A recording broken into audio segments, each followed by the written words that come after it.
Friends, ಸಿಂಪಲ್ಲಾಗಿ ಬೆಳ್ಳುಳ್ಳಿ ಬೆಂಡೆಕಾಯಿ ಪಲ್ಯ ಮಾಡೋದು ಹೆಂಗಂತೇಳಿ ನಾನು ಹೇಳ್ಕೊಡ್ತೀನಿ. ಬೆಂಡೆಕಾಯಿನ ಮೊದಲು ಚೆನ್ನಾಗಿ ಹುರ್ಕೊಳ್ಳಿ. ಆಮೇಲೆ ಎಣ್ಣೆ ಕಾಯಿಸಿ ಜೀರಿಗೆ ಸಾಸಿವೆ ಹಾಕಿರಿ.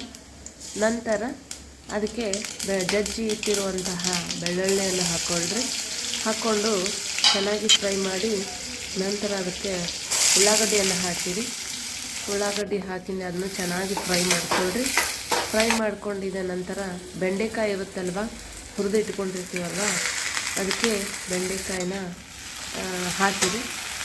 ಬೆಂಡೆಕಾಯಿ ಹಾಕಿಂದ ಅದಕ್ಕೆ ನೀವು ಒಣ ಖಾರ ಆದರೂ ಹಾಕ್ಕೊಳ್ರಿ, ಇಲ್ಲ ಹಸಿ ಖಾರ ಹಾಕ್ಕೊಳ್ರಿ, ನಿಮ್ಮ ಇಷ್ಟ. ನಾನು ಒಣ ಖಾರ ಹಾಕ್ಕೊಂಡಿದ್ದೀನಿ, ಸ್ವಲ್ಪ ಉಪ್ಪು ಹಾಕ್ಕೊಂಡಿದ್ದೀನಿ, ಸ್ವಲ್ಪ ಅರಶಿನ ಹಾಕ್ಕೊಂಡು ಮೇಲೆ ಸ್ವಲ್ಪ ಗುಲಾಬಿ ಪುಡಿ ಹಾಕ್ಕೊಂಡು ಫ್ರೈ ಮಾಡ್ಕೊಂಡ್ರಿ. ನಮ್ಮ ಬೆಂಡೆಕಾಯಿ ಫ್ರೈ ರೆಡಿ.